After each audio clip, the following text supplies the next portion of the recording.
Justice for Jessica and a legal roadblock for police trying to solve two attempted kidnappings in Arvada. Even though prosecutors say the teenage suspect in the murder of Jessica Ridgeway has confessed, he has now invoked his right to remain silent. 7 News reporter Russell Haythorn live at the suspect's home. Russell, this means police cannot easily ask questions about additional cases.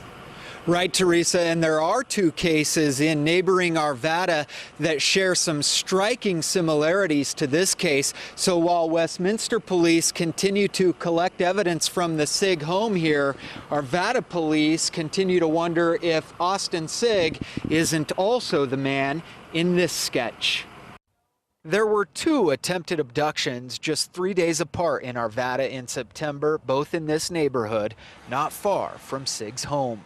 We want to determine whether or not they're connected, and we just don't know if they're connected or not at this stage.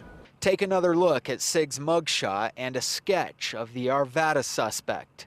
You know, there's some similarities. I believe our detectives that are actively handling these cases in our city, at some point would like to have a conversation with him. While there are similarities, the vehicle description does not match, and although the Arvada PD would like to talk to Sigg, his parents, and his attorneys would have to agree to it. We're not going to stop in our tracks and just wait for that to happen. We're going to continue to still investigate these and get information that would help us kind of identify who the suspect or suspects are in our case. And I briefly talked to the father today of one of the kids in the Arvada attempted abductions. Apparently in both of those cases, candy was used to try to lure the kids into the vehicle.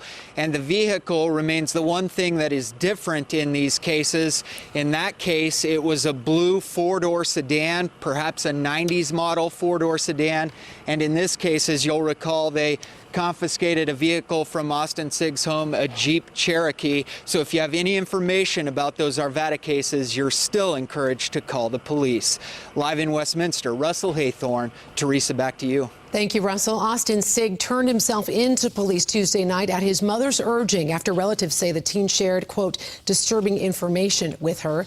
Sigg remains in custody. He's being held without bail at the Mount View Youth Service Detention Center.